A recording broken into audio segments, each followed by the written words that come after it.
Win big with new DRF All Access past performances. With one best-in-class product, you now get all three past performance formats. Go to DRF.com and use coupon code 1FREEPP for a free single card today. Dan Illman, Mike Beer taking a look at race number 1 at Belmont at the Big A on Sunday. It's the Joseph A. Gimma Stakes for New York-bred 2-year-old fillies. Let's take a look at this field. They're going 7/8 of a mile, and there's a big favorite in here. The number 1 With the Angels was a super impressive, speedy debut winner, going 3/4 at Saratoga for Linda Rice, and she could be very tough to catch again.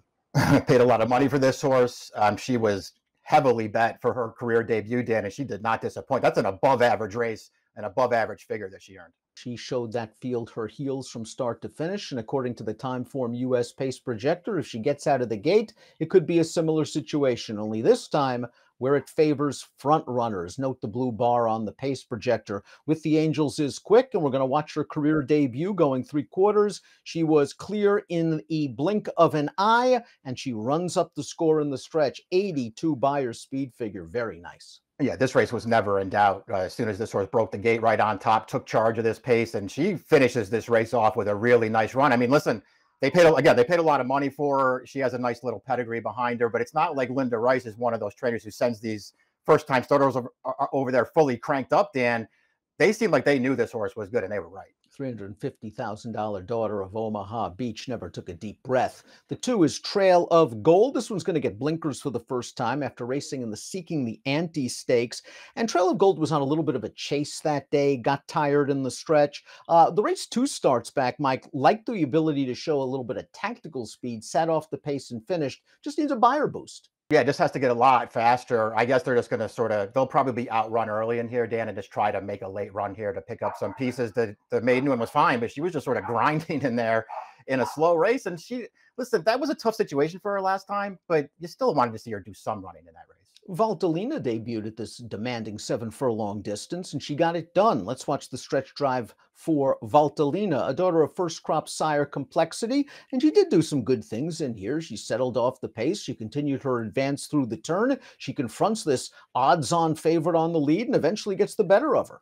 This is good stuff here because that horse on the lead had, again, already had a start, had run really well in a tough field in her career debut, and I mean, Valtellina is just going to come and close her down at the end here. And I also appreciated, if you go back earlier in that replay, Dan, just the way that she held position in there, because she spent a lot of time racing in and among horses, behind horses, taking some dirt in her face, but she just held her position until she was able to get clear and then still had that kind of a finish. Carmen's Candy Jar, the number 4, got some good experience winning her debut back at Belmont at the Big A. Then they tried her in the Schuylerville opening week at Saratoga, open horses, and she rallied a bit for 4th. She bobbled at the start of the Seeking the Ante last time out and then got wired by an odds-on favorite. But as we see from the stretch drive, she makes a little bit of a run. The favorite's getting away from them, turning into the stretch. Carmen's Candy Jar has a lot of work to do. She'll eventually get up in the nick of time for 2nd, past the horse that was on a hard chase. Yeah, she does some running in here, though. It feels like you're sort of alluding to the fact that maybe the horse that's getting tired right now in 2nd ran the 2nd best race in here. I wouldn't argue with that, but this horse, Carmen's Candy Jar, runs fine in this race and is along for 2nd. At the end, that's a good horse winning the race, Dan. I found something to like about all 3 of her starts, but she's in another pretty tough situation because she doesn't have a lot of speed. She's Artiz was a debut winner and took a little bit of money, but that race was on turf during the Belmont at the Big A meet in the summer. Ran in the P.G. Johnson, an open stakes race going 2 turns last time out. I like the tactical speed this horse showed. Just might have been in a little bit tough that day. We like horses turning back to 7/8 of a mile, and I think maybe she can sit 2nd or 3rd early. She just has to avoid, with the Angels, getting too much of a jump on her. We'll see how she handles dirt. I thought she was sort of interesting in this race. I really liked her debut. I know it was on a different surface, but I really liked the performance she put in that day. And it's not like she doesn't have dirt pedigree, Dan. She's a Munnings. Her half-brother, Yo Banana Boy, is a good New York-bred dirt sprinter with a lot of speed. So I feel like this horse is bred well enough to handle the surface switch, has an outside post here, probably gets overlooked in the wagering a little bit.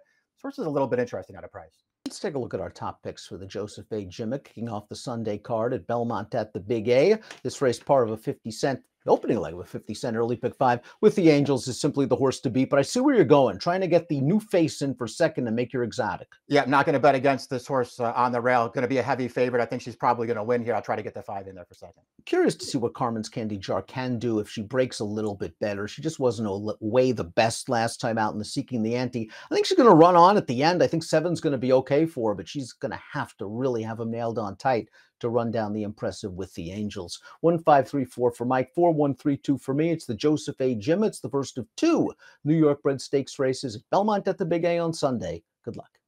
If you enjoyed this video, please click the like and subscribe button below for more great DRF content, including Race of the Days, stakes previews, and lots more. You can find it right here.